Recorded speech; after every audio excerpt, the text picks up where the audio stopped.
যার কাজ যেটা করলে যাকে যেটাতে ভালো মানায় তাকে সেটা করতে দেওয়া উচিত। আপনার রেসিপিটা অসাধারণ হয়েছে, আপনার কড়াইটা ভালোভাবে মেজে ঘষে ধপধপে করবেন। আসসালামু আলাইকুম। আমি পিচ্ছি ছোট কোনো মেয়েও না অথবা নতুন কোনো গৃহিণী না। সংসার জীবনের 21টা বছর চলছে যার, সে তো নতুন গৃহিণী হওয়ার প্রশ্নই ওঠে না। আমাকে ফিজিক্যালি অথবা কমেন্টের মাধ্যমে যদি কেউ বলে এই কড়াইটা খুব ভালোভাবে মেজে ঘষে ধপধপে করবেন, ভিডিওতে দেখতে ভালো লাগবে, অথবা ফিজিক্যালি কেউ যদি বলে, সেক্ষেত্রে কিন্তু সেটা তাদের মানায় না। আমার বিয়ের একটা বছর পরে এই দস্তার কড়াই আমি কিনেছিলাম, তখনকার সময়ে মাঝারি সাইজের একটা দস্তার কড়াই। এই দস্তার কড়াই শুরু থেকে এই পর্যন্ত আমি দৈনিক যদি মাজতাম, সেক্ষেত্রে কিন্তু দেখা যেত এই অ্যালুমিনিয়ামের মতো ধবধবে হয়ে থাকতো। আমি সেটা না করে ইচ্ছাকৃতভাবে এই দস্তার কড়াইটা ভালোভাবে কালো কুচকুচে করেছি। এতে করে দস্তার কড়াইটা একটা সময় কিন্তু ফ্রাই প্যানের অনেক ভালো কাজ দেয়। পাশাপাশি মাংস ভাজি, তেল দিয়ে ভাজা পোড়া যত রেসিপি বা আইটেম আছে সবকিছু কিন্তু খুব দ্রুত কড়াই থেকে ছেড়ে আসে। সেই থেকে এই পর্যন্ত কালো কুচকুচে করে রেখেছি বলেই এটা কিন্তু ভালোভাবে ফ্রাই প্যানের কাজ দেয়।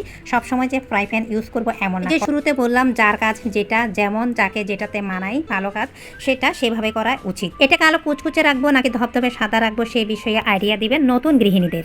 আর এই কড়াইটা আমি ইচ্ছাকৃতভাবে সেই থেকে এই পর্যন্ত ভালোভাবে কালো কুচকুচে করেছি, যাতে করে খুব ভালোভাবে আমি ফ্রাই করতে পারি, যে কোনো কিছু ফ্রাই আইটেম লেগে না আসে। আর আমি যেহেতু একজন পরিপক্ক গৃহিণী, তাই আমার সে বিষয়ে খুব ভালোভাবে আইডিয়া আছে যে এই কড়াইটা কুচকুচে কালো করলে সুবিধা হবে নাকি ধবধবে সাদা করলে সুবিধা হবে। আশা করি আপনারা আপনাদের প্রশ্নের উত্তর পেয়ে গেছেন।